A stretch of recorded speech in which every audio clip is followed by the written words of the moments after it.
Former FBI Director James Comey drafted a statement exonerating former Secretary of State Hillary Clinton for running her government emails through a private email server before the investigation was completed, according to two Republican senators. Comey prepared the draft exoneration for Clinton before conducting interviews with top Clinton aides who were offered immunity for their cooperation. Senate Judiciary Chairman Chuck Grassley and Lindsey Graham said Thursday in a joint statement, citing transcripts of interviews with former Comey aides obtained by the Senate Judiciary Committee. Comey would go on to announce in July 2016 that the FBI would not recommend charges against Clinton, although he sharply chastised her decision to conduct State Department business through a private email server. Conclusion first, fact gathering second. That's no way to run an investigation. The FBI should be held to a higher standard than that, especially in a matter of such great public interest and controversy. Chuck Grassley and Lindsey Graham wrote in a letter to FBI Director Christopher Wray seeking more information, including all Dr. Afts of Comey's final statement on Clinton's emails by the 13th of September. None of the committee's Democrats signed on to the request.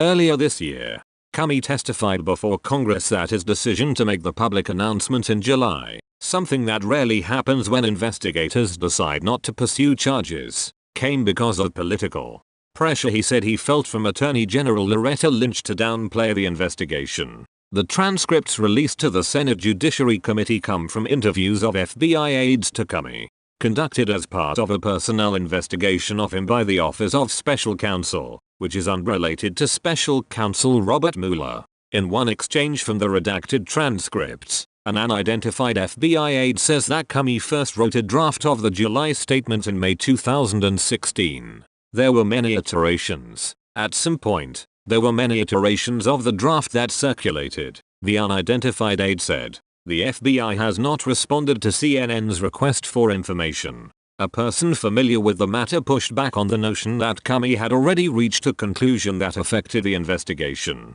The person said back in spring 2016, agents and Justice Department officials were talking about how the investigation would end and there was a belief that the evidence was going in a direction to not support bringing charges. This individual said by April 2016 the FBI had reviewed most of the evidence and didn't find evidence suggesting that Clinton had violated federal law. The person said the FBI wanted to interview her but didn't believe it was going to change the outcome. The source also said Comey was not involved in the day-to-day steps of the investigation, so even if he reached a conclusion it wouldn't have affected the result of the investigation. A second person familiar with the matter told CNN that Comey had not already made up his mind, and that it did not influence the investigation. The second source says the FBI had already reviewed much of the evidence by spring and it was becoming more clear that it was not likely to support bringing charges. Comey's handling of the Clinton email case has been a rare instance of Washington of successfully ticking off Republicans and Democrats almost across the board,